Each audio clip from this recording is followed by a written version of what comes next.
Hello, good morning students. देखो, अपना चल रहा था chapter number 11 alcohol, phenols and ethers.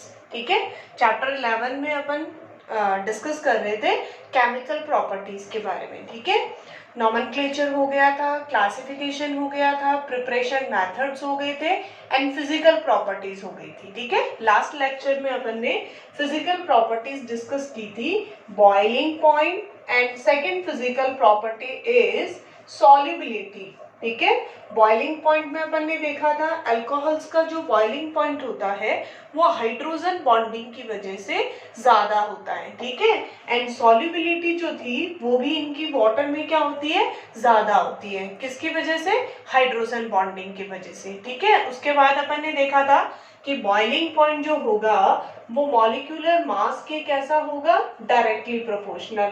But solubility जो होगी वो कैसी होगी, इनवर्सली प्रोपोर्शनल होगी मॉलिक्यूलर मास के। ठीक है, इनका रीजन जो था वो अपन डिस्कस कर चुके हैं।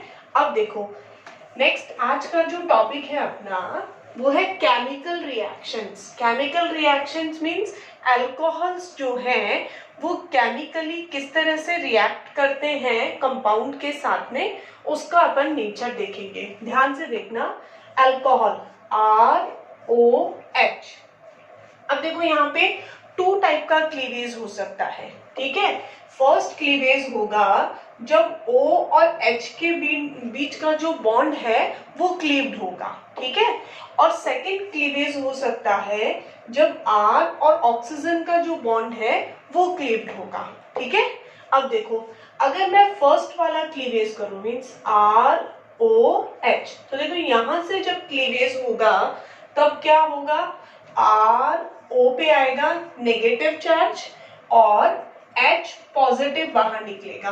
ठीक है, अब देखो RO पे नेगेटिव आ रहा है। ठीक है, अब सिंपल सी चीज है, अगर यहाँ पे RO नेगेटिव है इट मींस ये किस पे अटैक करेगा, किसी पॉजिटिव स्पीसीज पे ही अटैक करेगा। ठीक है, और हालांकि इस पे नेगेटिव चार्ज है इसलिए ये किसकी तरह वर्क कर रहा है, न्यूक्लियोफाइल की तरह वर्क कर रहा है। समझ आई बात? ठीक है, मींस अल्कोहल्स जो हैं वो न्यूक्लियोफाइल की तरह भी बिहेव करते हैं और इलेक्ट्रोफाइल की तरह भी बिहेव करते हैं। ठीक है, अब इलेक्ट्रोफाइल की तरह कैसे करेंगे वो अभी अपन देखेंगे।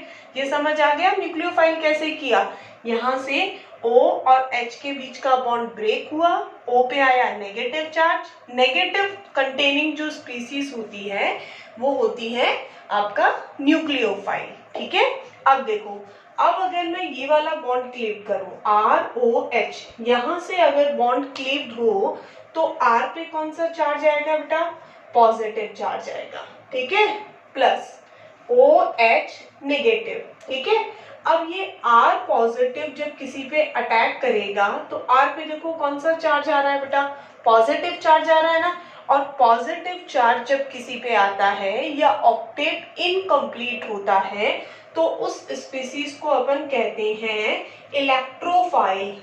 ठीक है, तो अल्कोहल्स जो हैं वो केमिकल रिएक्शंस जब करते हैं तो वो एज ए न्यूक्लियोफाइल भी बिहेव कर सकते हैं और एज एन इलेक्ट्रोफाइल भी बिहेव कर सकते हैं। क्लियर? तो वो न्यूक्लियोफाइल की तरह भी बिहेव कर सकते हैं और इलेक्ट्रोफाइल की तरह भी बिहेव कर सकते हैं। इसलिए ध्यान रखना, अल्कोहल्स जो होते हैं वो केमिकल रिएक्शंस में दोनों टाइप के बिहेवियर शो करते हैं, इलेक्ट्रोफाइल की तरह भी बिहेव करते हैं और न्यूक्लियोफाइल की तरह भी बिहेव करते हैं। क्लियर? तो फर्स्ट अपन जो पढ़ेंगे वो अपन इसके न्यूक्लियोफिलिक जो कैरेक्टर है या जो न्यूक्लियोफाइल की तरह ये बिहेव करता है वो रिएक्शंस पढ़ेंगे जिसमें O और H के बीच का जो बॉन्ड होगा वो क्लीव्ड होगा।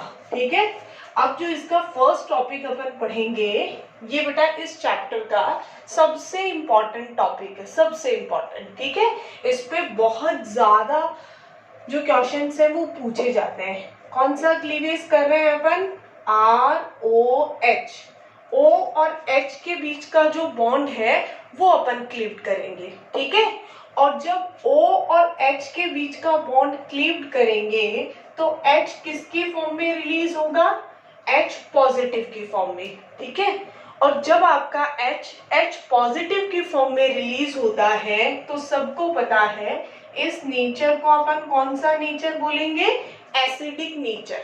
ठीक है, तो यहाँ अपन डिस्कस करेंगे कि अल्कोहल जो है वो किस तरह से एसिडिक नेचर शो करता है। ठीक है, इसका एसिडिक नेचर कैसा होता है, ये लेस एसिडिक होता है, मोर एसिडिक होता है। ठीक है, एसिडिक नेचर इसका ज्यादा होता है, कम होता है, किसके कंपैरिजन में होता है कम ज्यादा, ये सारी चीजें अपन डिस्कस करेंगे। तो यहाँ जब ये बॉन्ड क्लीव होगा तो ये बनेगा RO नेगेटिव और H पॉजिटिव। क्लियर? ठीक है, अब देखो, अब यहाँ अपन को डिस्कस करना है ये जो चीज है, ये सबसे इम्पॉर्टेंट टॉपिक है बेटा। इस पे डायरेक्ट क्वेश्चन भी पूछा जाता है कि एसिडिक कैरेक्टर कैसा होगा अल्कोहल्स और फिनॉल्स का। ठीक है, इसके अलावा इस पे जो डिफरेंट ग्रुप्स हैं उनको उनके एग्जाम्पल लेके भी उन पे भी क्वेश्चन पूछा जाता है। क्लियर? तो ध्यान से सुनना, क्वेश्चन क्या है, क्वेश्चन ये है कि अल्कोहल एंड फिनॉल दोनों में से ज्यादा एसिडिक कौन होता है और क्यों होता है। ठीक है, अल्कोहल और फिनॉल्स में से एसिडिक कैरेक्टर ज्यादा किसका होगा और क्यों होगा, उसका रीजन क्या है। तो देखो ध्यान से सुनना, एसिडिक नेचर का मीनिंग होता है कि कोई भी स्पीसीज जितना इजीली H पॉजिटिव रिलीज करती है, इट मीन्स वो उतना ही ज्यादा एसिडिक कैरेक्टर शो करेगी। ठीक है, जितना इजीली H पॉजिटिव रिलीज करेगा उतना ही इजीली वो उतना ही ज्यादा वो एसिडिक नेचर शो करेगा। क्लियर? तो अब देखो, H पॉजिटिव रिलीज होने के लिए यहाँ देखो दोनों ही स्पीसीज में अगर मैं बात करूं ROH and next is benzene ring then OH। ठीक है, दोनों ही स्पीसीज में हाइड्रोजन जो है वो किसके साथ अटैच है बेटा, ऑक्सीजन के साथ अटैच है। ठीक है, आपको पता है oxygen is most electronegative element. ठीक है, फ्लोरीन के बाद इसी का नंबर आता है, तो ऑक्सीजन की इलेक्ट्रोनेगेटिविटी बहुत ज्यादा होती है। ठीक है, तो वो क्या करता है, ऑक्सीजन हाइड्रोजन से इलेक्ट्रॉन अट्रैक्ट करता है। ठीक है, और हाइड्रोजन से वो जब इलेक्ट्रॉन अट्रैक्ट करेगा तो इलेक्ट्रॉन लेके उसको किस फॉर्म में रिलीज कर देगा, H पॉजिटिव के फॉर्म में। यहाँ ये भी H से इलेक्ट्रॉन लेगा और H पॉजिटिव के फॉर्म में इसको बाहर निकाल देगा। ठीक है, अब क्वेश्चन ये है कि यहाँ पे ये क्वेश्चन अराइज होता है कि भाई कौन इजीली H पॉजिटिव को बाहर निकालेगा। ठीक है, तो देखो फर्स्ट पॉइंट तो यही है, ध्यान से देखना बेटा, ऑक्सीजन जो है वो हाइड्रोजन से इलेक्ट्रॉन तब गेन करेगा जब उसके पास इलेक्ट्रॉन्स की डेफिशिएंसी होगी। ठीक है, ऑक्सीजन पे इलेक्ट्रॉन जितने कम होंगे वो हाइड्रोजन से उतने ही इलेक्ट्रॉन ज्यादा अपनी तरफ अट्रैक्ट करेगा। ठीक है, और अगर ऑक्सीजन पे इलेक्ट्रॉन डेंसिटी ज्यादा होगी तो वो क्या करेगा, हाइड्रोजन से इलेक्ट्रॉन नहीं लेगा। सिंपल सा कंसेप्ट है। ठीक है, तो अब देखो ये कैसे पता चलेगा अपन को कि ऑक्सीजन पे डेंसिटी ज्यादा है या ऑक्सीजन पे डेंसिटी कम है।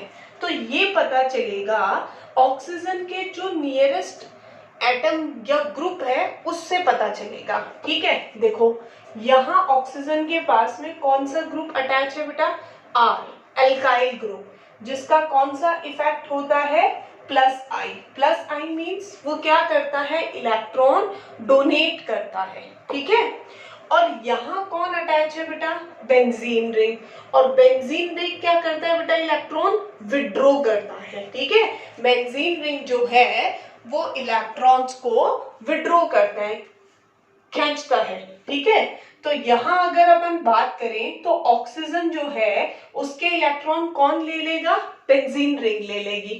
ठीक है, और जब ऑक्सीजन के इलेक्ट्रॉन बेंजीन रिंग लेगी तो ऑक्सीजन पे इलेक्ट्रॉन डेंसिटी क्या हो जाएगी, कम हो जाएगी। ठीक है, अब ऑक्सीजन कैसा इलेक्ट्रॉन है, कैसा एटम है, इलेक्ट्रोनेगेटिव। अगर उसके पास इलेक्ट्रॉन की डेफिशिएंसी हो जाती है तो वो बर्दाश्त नहीं कर सकता, उसको तो इलेक्ट्रॉन्स चाहिए, तो वो किससे इलेक्ट्रॉन लेगा, हाइड्रोजन से इलेक्ट्रॉन लेगा, और हाइड्रोजन से इलेक्ट्रॉन लेकर उसको फटाफट H पॉजिटिव की फॉर्म में रिलीज कर देगा।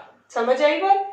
तो जिसके पास जितनी ज्यादा डेफिशिएंसी होगी वो उतने ही ज्यादा पावर के साथ हाइड्रोजन से इलेक्ट्रॉन लेगा और उसको लात मारकर बाहर निकाल देगा। समझ आई बात? ध्यान से सुनना। R के पास एक्स्ट्रा इलेक्ट्रॉन्स थे, वो क्या कर रहा है, ऑक्सीजन को इलेक्ट्रॉन दे रहा है। ठीक है, तो ये जब ऑक्सीजन को इलेक्ट्रॉन दे रहा है तो ऑक्सीजन पे ऑक्सीजन पे इलेक्ट्रॉन डेंसिटी क्या हो रही है बेटा, बढ़ रही है, इंक्रीज हो रही है। और जब ऑक्सीजन पे इलेक्ट्रॉन डेंसिटी इंक्रीज हो रही है तो ये हाइड्रोजन से इलेक्ट्रॉन नहीं लेगा या कम लेगा, इसलिए ये H पॉजिटिव की फॉर्म में इसको रिलीज कम करेगा। इट मीन्स इनका एसिडिक नेचर जो होगा वो कम होगा और फिनॉल्स का एसिडिक नेचर जो होगा वो ज्यादा होगा। ठीक है, क्यों होगा, बिकॉज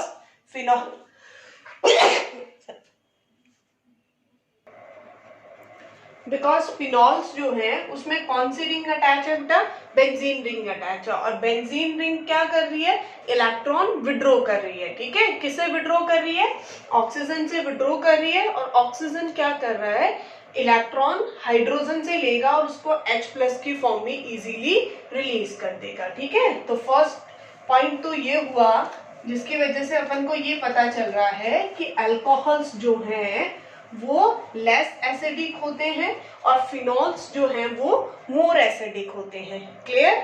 चलो अब देखो नेक्स्ट जो है आपका वो है, चलो इसका एक और पॉइंट है जिससे अपन अच्छे से समझ सकते हैं कि भाई इनका जो एसिडिक नेचर है वो अपन कैसे डिस्कस करेंगे। देखो फर्स्ट ऑफ ऑल देखो जो फर्स्ट पॉइंट था मैं दोबारा बता रही हूँ बेटा, आज ये एक ही रिएक्शन होगी बट ये बहुत इंपॉर्टेंट रिएक्शन है इसलिए मैं थोड़ा डिटेल में बता रही हूँ इसको। ठीक है, देखो फर्स्ट अपन ने देखा था R जो है उसका बिहेवियर कैसा होता है, +I। ठीक है, ये क्या करेगा, इसको इलेक्ट्रॉन डोनेट करेगा। ऑक्सीजन पे डेंसिटी बढ़ेगी तो वो हाइड्रोजन से इलेक्ट्रॉन बहुत ही कम लेगा, इसलिए उसको H+ की फॉर्म में रिलीज भी बहुत ही कम करेगा तो सही बट कम करेगा। समझ आई बात? क्लियर? अब यहाँ इसकी बात करें, benzene ring, benzene is electron withdrawing group. Withdraw है, क्या कर रहा है, ऑक्सीजन से इलेक्ट्रॉन ले रहा है। ठीक है, ऑक्सीजन पे डेंसिटी कम हो रही है तो क्या होगा, वो हाइड्रोजन से इलेक्ट्रॉन खींचेगा और इसको H+ की फॉर्म में इजीली रिलीज कर देगा। ठीक है, और यहाँ आ गया बेंजीन रिंग O और उस पे नेगेटिव चार्ज। ठीक है, अब देखो इनके नेम क्या है। ठीक है, ध्यान से देखना, ऑक्सीजन पे जब 2 नेगेटिव चार्ज होता है तो इस स्ट्रक्चर को अपन बोलते हैं ऑक्साइड।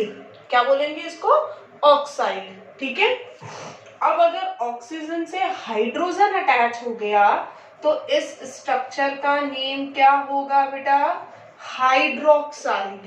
क्लियर? अब अगर इससे अल्काइल ग्रुप अटैच हो गया तो H हुआ तो हाइड्रोजन मीन्स हाइड्रोक्साइड बन गया।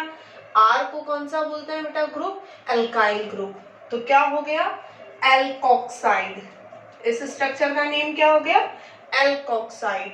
हाइड्रोजन अटैच हुआ तो हाइड्रोक्साइड, सिंपल ऑक्सीजन है तो ऑक्साइड। ठीक है, और फिनाइल ग्रुप अगर अटैच हो गया ऑक्सीजन पे तो इसका नेम क्या हो जाएगा, फिनॉक्साइड। क्लियर है? ठीक है, तो ध्यान रखना ये जो स्ट्रक्चर है इसका नेम तो है एल्कोक्साइड। ठीक है, और इस स्ट्रक्चर का नेम है फिनॉक्साइड। क्लियर? ठीक है, चलो अब इधर देखो, फर्स्ट पॉइंट तो मेरे ख्याल से सब बच्चों को बहुत अच्छे से समझ में आ गया होगा कि यहाँ ये बॉन्ड इजीली ब्रेक नहीं होगा और ये बॉन्ड इजीली ब्रेक हो जाएगा क्योंकि ऊपर वाले ऑक्सीजन के पास इलेक्ट्रॉन की डेंसिटी ज्यादा है जबकि नीचे वाले ऑक्सीजन पे इलेक्ट्रॉन की डेंसिटी कम है, इसलिए वो इजीली बॉन्ड ब्रेक कर देगा, हाइड्रोजन से इलेक्ट्रॉन लेगा और उसको H+ की फॉर्म में खाली बाहर निकाल देगा। क्लियर है? अब सेकंड पॉइंट देखो। सेकंड पॉइंट ये है कि कोई भी जब रिएक्शन हो जाती है तो उसके बाद में जो स्पीसीज बचती है उसका भी कोई ना कोई स्टेबिलिटी फैक्टर होना चाहिए, मींस वो भी स्टेबल होनी चाहिए। ठीक है, H+ ये भी निकाल रहा है, H+ ये भी रिलीज कर रहा है। ठीक है, दोनों में से H+ रिलीज करने की जो पावर है वो नीचे वाले में ज्यादा है। फर्स्ट पॉइंट तो अपन को पता चल गया। ठीक है, अब सेकंड पॉइंट ये है कि ये H+ रिलीज करने के बाद जो नेक्स्ट जो स्पीसीज बना रहा है उसकी स्टेबिलिटी कैसी है। ठीक है, और ये H+ रिलीज करने के बाद जो स्पीसीज बना रहा है उसकी स्टेबिलिटी कैसी है। ठीक है, ये बना रहा है एल्कोक्साइड। ठीक है, इस एल्कोक्साइड की कोई भी रेजोनेटिंग स्ट्रक्चर नहीं होती है, जीरो रेजोनेटिंग स्ट्रक्चर है, ये रेजोनेटिंग स्ट्रक्चर्स का फॉर्मेशन नहीं करता है। ठीक है, बट मैं अगर बात करूं फिनॉक्साइड की तो इस फिनॉक्साइड की 5 रेजोनेटिंग स्ट्रक्चर्स बनती हैं। कितनी रेजोनेटिंग स्ट्रक्चर्स?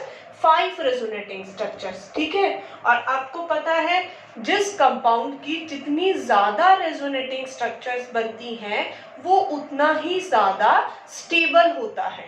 ठीक है, तो ऊपर वाले में देखो, एक तो H+ कम निकल रहे हैं, इसकी वजह से उसके एसिडिक कैरेक्टर कम हो गया।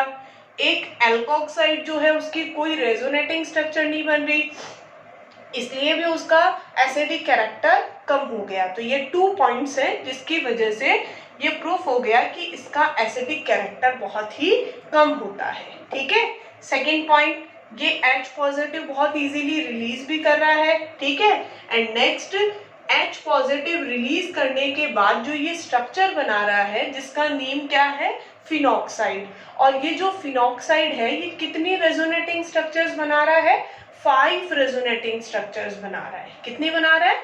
5 रेजोनेटिंग स्ट्रक्चर। इट मींस इसकी स्टेबिलिटी क्या होगी? बहुत ही ज्यादा होगी। क्लियर? अब देखो 5 रेजोनेटिंग स्ट्रक्चर कैसे बनेंगी। देखो बेटा, रेजोनेटिंग स्ट्रक्चर ध्यान से देखना, वैसे आपके 11th क्लास में आई हुई है रेजोनेटिंग स्ट्रक्चर, फिर भी ध्यान से देखना। देखो ये फिनॉक्साइड था। ठीक है, अगर इस फिनॉक्साइड की रेजोनेटिंग स्ट्रक्चर्स की बात करें अपन तो देखो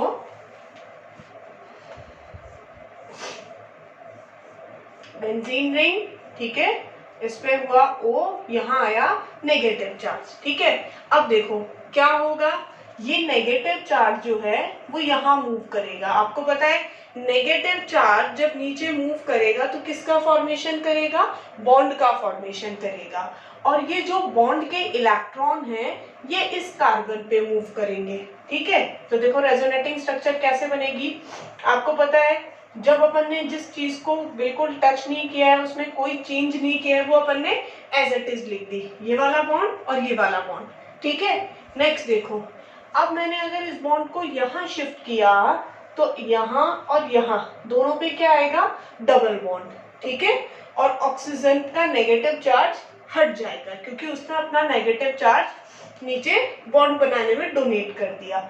अब देखो यहाँ इस पे कौन सा चार्ज आएगा? सॉरी, यहाँ इस पे कौन सा चार्ज आएगा?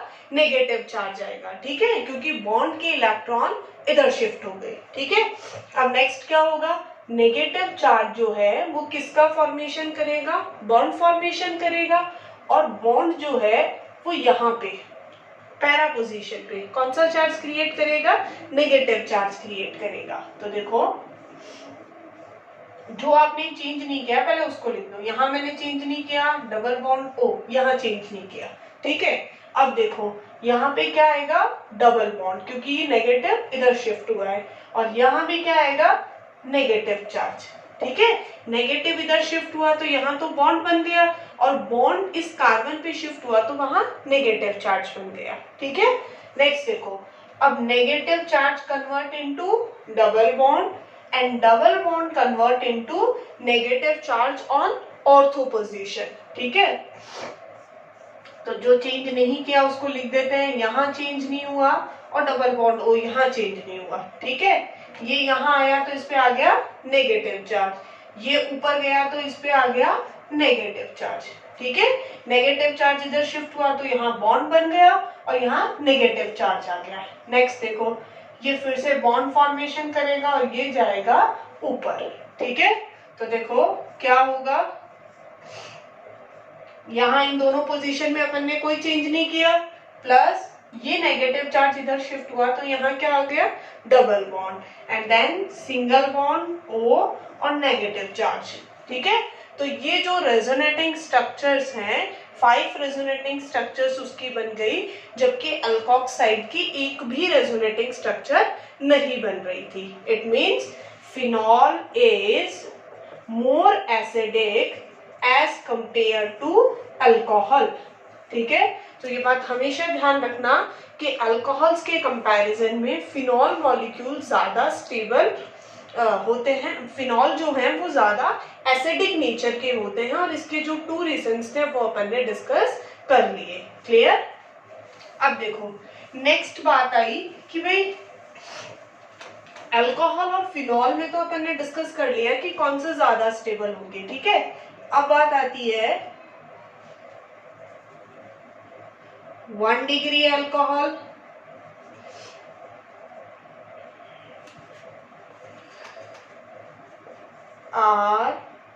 RCH2OH, then RCHROH